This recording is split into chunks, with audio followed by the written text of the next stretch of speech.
continue to encourage Israel, Egypt, and all partners to take concrete steps to alleviate this humanitarian crisis, just as we continue to urge and encourage all member states, particularly those with the greatest capacity to give, to help us meet the UN's appeal for the humanitarian situation in Gaza.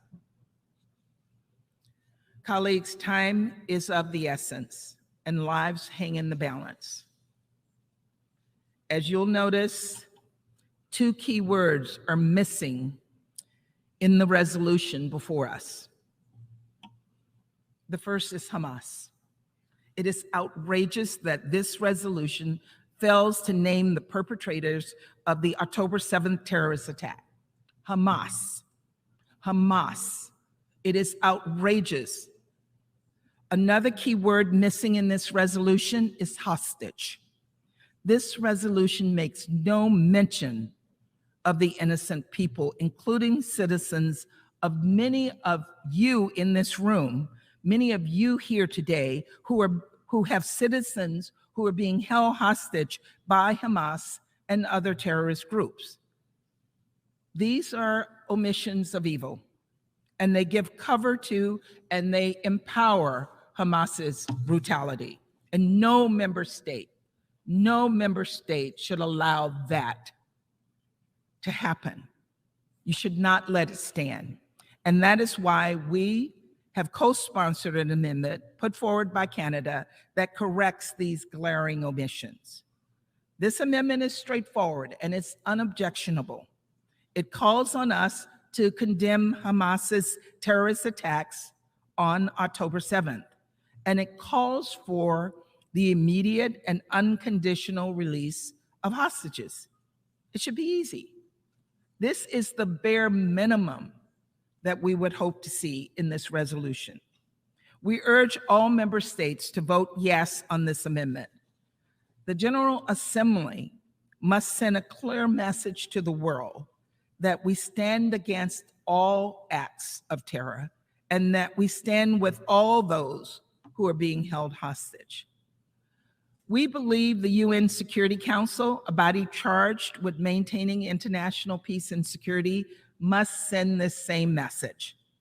And that's why this week we put forward a Security Council resolution that garnered the support of the majority of the Council.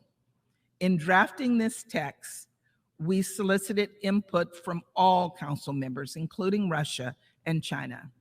And the product of our consultations was a balanced and strong resolution that, among other things, condemned Hamas's terrorist attacks, called for the immediate and unconditional release of hostages, stressed the urgency of addressing the humanitarian crisis in Gaza, including through humanitarian pauses, and made clear that we must keep the hope of a two-state solution alive.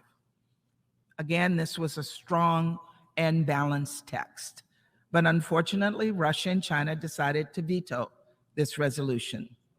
And while the United States worked to forge consensus around a balanced product, Russia has put forward bad faith, one-sided resolutions without any consultations whatsoever. Colleagues, one-sided resolutions, whether they are put forward in the Security Council or the General Assembly, will not help to advance peace, not when they ignore the facts on the ground. One-sided resolutions are purely rhetorical documents that seek to divide us at a time when we should all be coming together. And we must not cling to long-standing lines of division. As President Biden said yesterday, there's no going back to the status quo as it stood on October 6th. We must not go back to the status quo where Hamas terrorizes Israel and uses Palestinian civilians as human shields. And we must not go back to a status quo where extremist settlers can attack and terrorize Palestinians in the West Bank. The status quo is untenable and it is unacceptable.